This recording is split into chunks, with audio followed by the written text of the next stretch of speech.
All right, so for this video, I wanted to talk a little bit about sling styles. I did a video about this earlier in the channel, but this one, of course, is in Greece, so I'm like, why not do it again in a wonderful place?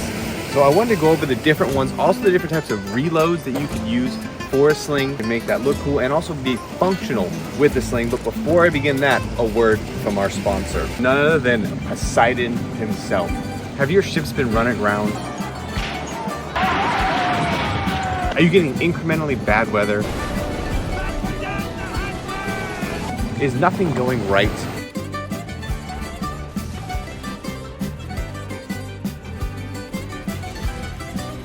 For your trade?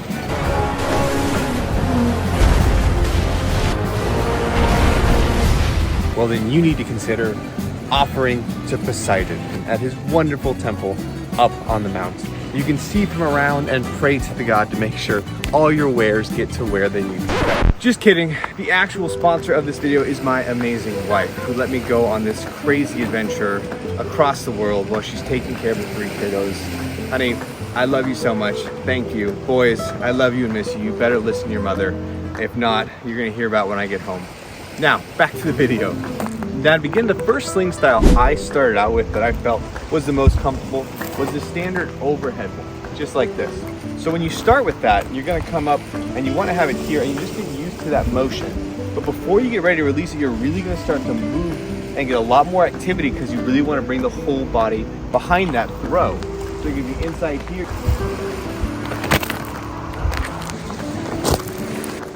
So like everything with the sling, you really need to trust the sling to do its job. I think that's a problem a lot of people have is in the beginning, you tend to clam up a little bit and you don't let it go fly wide. Really the power is gonna come from it being far away from the body and stretching out that arm.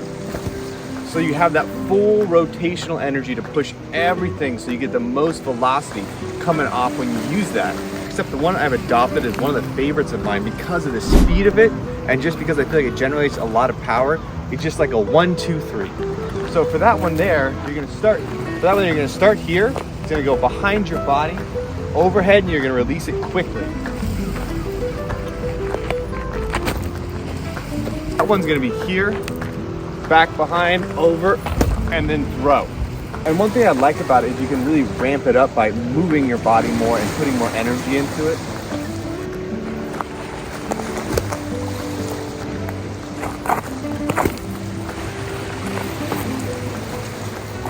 So next up we have one that kind of starts underhand, but then it ends up going to an overhand quick release.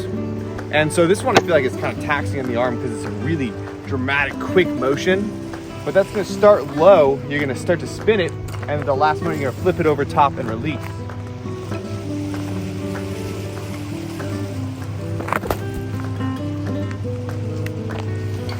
And I feel that one feels real natural. It's good for getting a lot of power.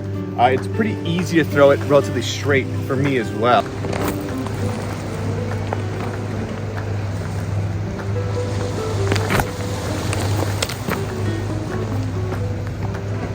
So that's a good one. I think it's easiest just to straight learn. It's just an underhand throw. So it's literally underhand and you're just gonna release it when it's right in front of you. So you can get that with more power. I've never really perfected that particular technique, but it's just kind of releasing it at that right point when it's the lowest, so you're gonna get that velocity. That can be done for the same with an overhand throw also. I'll show that real quick just to have it. So for an overhand throw, you just snap it back. That's really all it is. It's like with the staff sling, they have the same thing. The motion's gonna be similar with that. I'm not real familiar with that one, so it's not really my favorite either. Next, I wanna go over reloading with the sling. When you're out just practicing and you have time, you can just kind of set the rock in, set it down, and then just cinch it tight, and then you're ready to start bringing it back and moving. For a situation where you need to fire rapidly, there's actually a really cool technique, more common with the Balearic slingers, and it's gonna be loading it in a specific way. And anyone who knows anything knows, low is smooth, smooth is fast. So the way that it looks, and I'll show you this angle here, Balearic slings, and most slingers had a pouch right in here. What they would do is you actually grab the rock with the hand on the pouch. So you grab it here, that way you can keep your eyes looking forward the whole time. Your hand's gonna come back, set it in, and then you stretch it out just like that. Then you can start your rotation. So you can easily and quickly get those multiple things in without having to look at the stone, set it in the pouch, push it forward, and you're ready to go. And I'll do a couple quick ones like that just to show you how it kind of looks, I guess. You have to use your imagination that you don't have a slinging pouch. But I'm basically just gonna go, I'm gonna do the quick release. So I'm just gonna go 1, 2, 3, release. And then that hand's gonna go in here. Let's say it's my pouch, in, set it, push it out. Then you drop it back, 1, 2, 3. And then in, set, back, in. And then you can just get your sling style, whichever one you prefer, and toss that down the range. So what sling style is best? Honestly, it's whatever feels best for you. Personally, for accuracy, I feel like I can get it toned in the most if I'm coming this way. It's just the most natural to me. For quick release, behind, back, and over, and release. And then if you're just starting out and you want to just throw something farther, just get it underneath and you can just start lobbing it out there. Kind of learn when to release, learn when to go. And then it's also just really fun to practice that loading technique. Imagine cinematically, you grab your stone, eyes on target, in, push out. You don't have to look away, and then you're instantly ready to go again. So we just finished up another day of training, and it went really well. The guys are all doing so good. They're such cool people, and I had a really good time working with them and just getting things refined. We're starting to add a little bit more cinematic flair to some of the moves, just to make it a little more appealing to the eye, but still functional in that they're still working. The shot's still going fast. It's still something where it can be accurate, so it's not completely outside the realm of reality. So that's been enjoyable to me. We had a Zoom call today with directors about finalizing some certain items and stuff, so that was fun too, because I got to be a part of that and talk to them about my 2 cents as far as, well, I think this would be this and that'd be that, and they were very receptive to it. It's so funny too, because the producers, they all call me Dash because they all found me first from online. The guys that I'm working with know my real name, but they're just like, oh, sorry, Dash, that's how I know you. I'm like, that's fine, Dash is cool, you know, don't worry about it. Now I'm gonna head to Athens, I think, check that out. So I'll do some sightseeing there, and I'll try and film some stuff. It's probably super crowded, so it won't be like me talking much. And then next thing, I'm just gonna apologize for the volume of videos that I'm putting out, because I am far away from home, and I'm complete opposite schedules from my kids and my wife, and I'm definitively homesick. I'm like anxiously homesick. So I think that the only thing that's keeping me sane right now is travel, but also like editing at night the videos, because it's like something to do, because I don't just watch TV all the time. I'm rambling right now, so you guys just have to deal with it, because it's how I'm coping with being away from my family. Okay, so Athens is a bit of a madhouse. Finally got parked in a spot I'm pretty sure is a parking spot.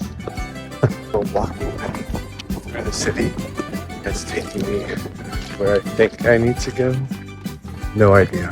Okay, update, I'm back on pavement. So I think I'm headed in the right direction. Almost there. I'm gonna do a voiceover for all this because it's too awkward to talk in front of people.